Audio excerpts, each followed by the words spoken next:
It's good Dad can get us these again, said Ron appreciatively, stretching luxuriously as the car moved smoothly away from the burrow, Bill and Fleur waving from the kitchen window.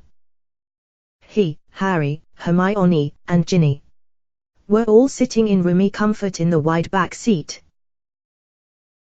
Don't get used to it, it's only because of Harry, said Mr. Weasley over his shoulder.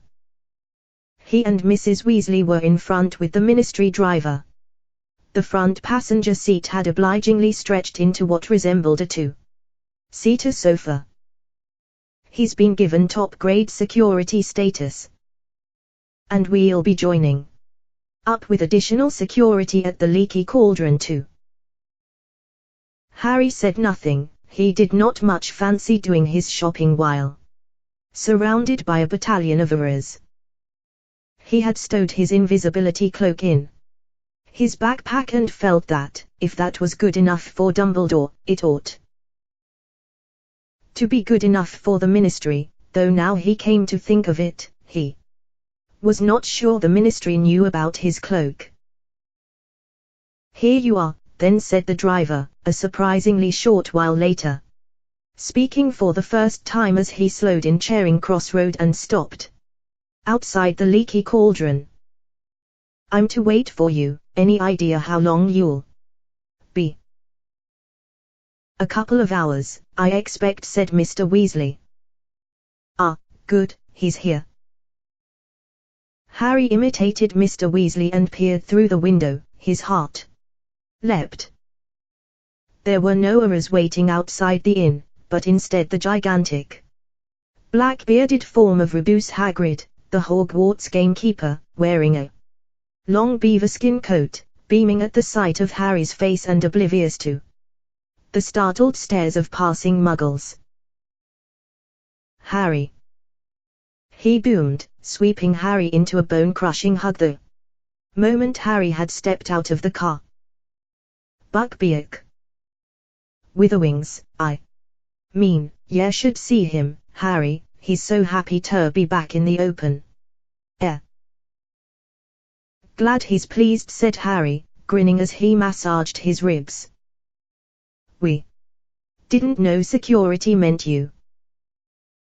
I know, just like old times, innit? See, the Ministry wanted to send a bunch o' Aurors, but Dumbledore said I do, said Hagrid proudly, throwing out his chest and tucking his thumbs into his pockets. Let's get going then. After ya, Molly, Arthur.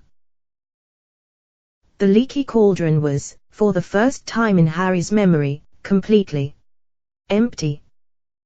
Only Tom the landlord, wizened and toothless, remained of the old crowd. He looked up hopefully as they entered, but before he could speak, Hagrid said importantly, just passin' through today, Tom, sure yeah. Understand, Hogwarts business, yeah no. Tom nodded gloomily and returned to wiping glasses. Harry, Hermione, Hagrid, and the Weasleys walked through the bar and out into the chilly little courtyard at the back where the dustbins stood. Hagrid raised his pink umbrella and rapped a certain brick in the wall, which opened at once to form an archway onto a winding cobbled street.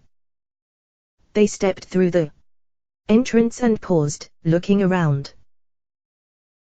Diagon Alley had changed. The colorful, glittering window displays of spellbooks, potion ingredients, and cauldrons were lost to view, hidden behind the large Ministry of Magic posters that had been pasted over them. Most of these somber purple posters carried blown-up versions of the security advice on the Ministry pamphlets that had been sent out over the summer, but others bore moving black and white photographs of Death Eaters known to be on the loose. Bellatrix Lestrange was sneering from the front of the nearest apothecary. A few windows were boarded up, including those of Florian Fortescue's ice cream parlor. On the other hand, a number of shabby-looking stalls had sprung up along the street. The nearest one which had been erected outside Flourish and Blotts, under a striped, stained awning, had a cardboard sign pinned to its front. Amulets. Effective against werewolves, dementus, and inferi. A seedy-looking little wizard was rattling armfuls of silver symbols on chains at passers-by. "One for your little girl, madam," he called at Mrs. Weasley as they passed, leering at Ginny. "Protect her pretty neck." "If I were on duty," said Mr. Weasley, glaring angrily at the amulet seller. "Yes, but don't go arresting anyone now, dear, we're in a hurry," said Mrs. Weasley, nervously consulting a list. "I think we'd better do Madam Mackin's first. Hermione wants new dress robes, and Ron's showing too much ankle in his school robes, and you must need new ones too, Harry. You've grown so much, come on, everyone." "Molly, it doesn't make sense for all of us to go to Madam Mackin's," said Mr. Weasley.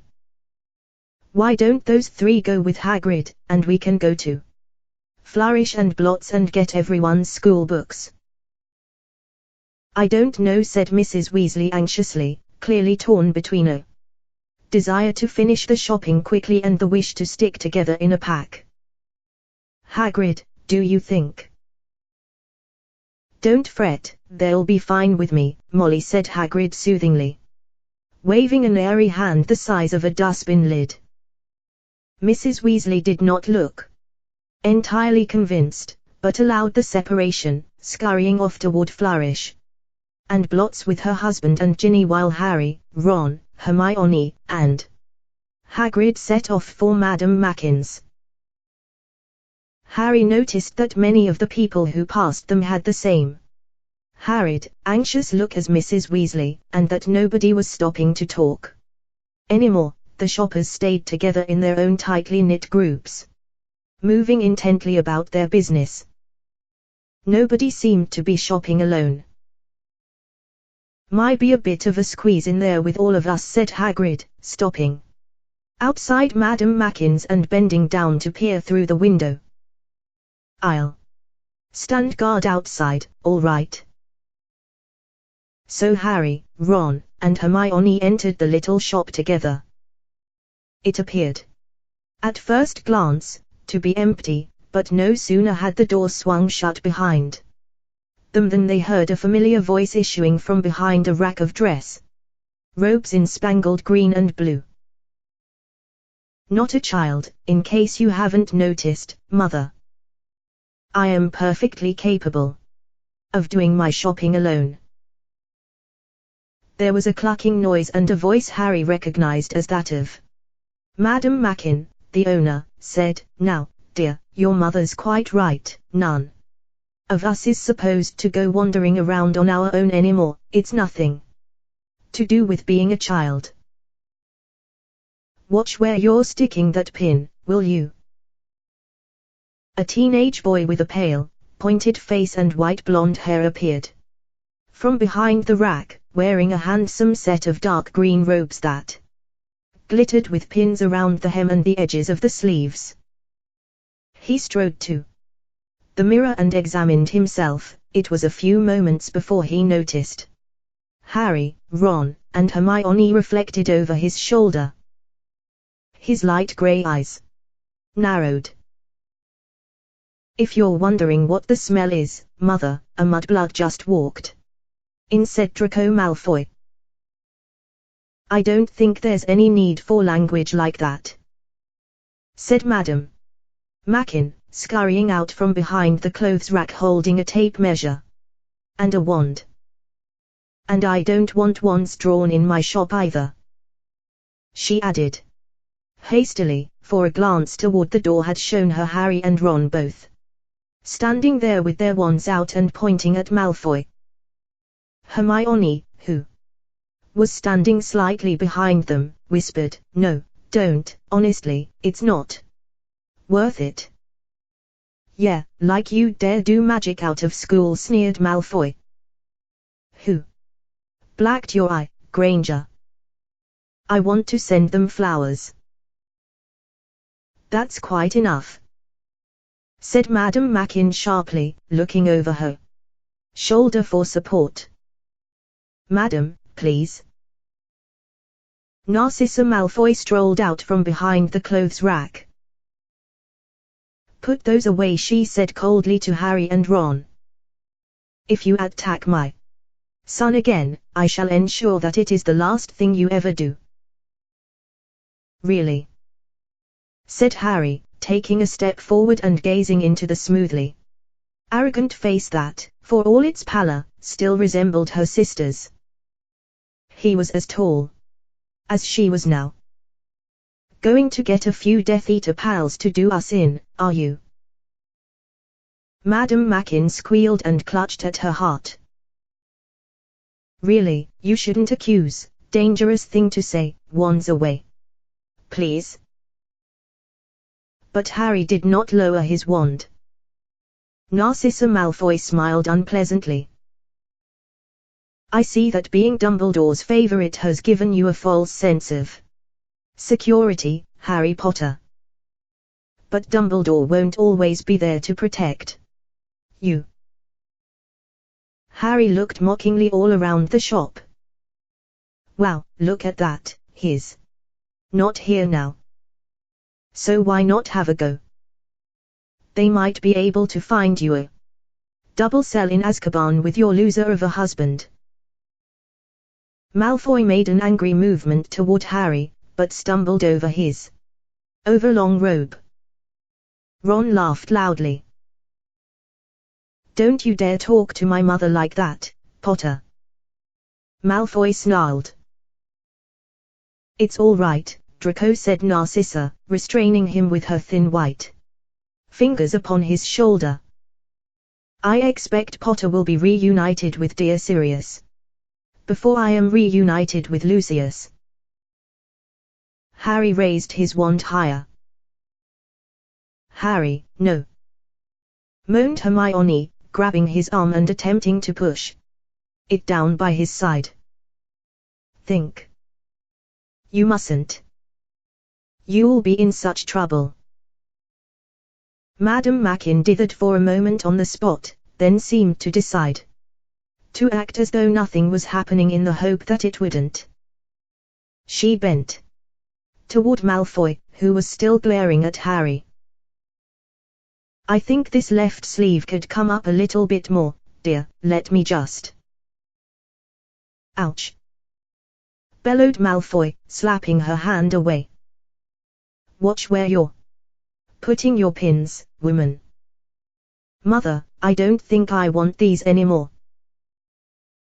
He pulled the robes over his head and threw them onto the floor at Madame Mackin's feet. You're right, Draco, said Narcissa, with a contemptuous glance at Hermione. Now I know the kind of scum that shops here. We'll do better at Twilfit and Tattings. And with that, the pair of them strode out of the shop, Malfoy taking care to bang as hard as he could into Ron on the way out. Well, really, said Madame Mackin, snatching up the fallen robes and moving the tip of her wand over them like a vacuum cleaner, so that it removed all the dust.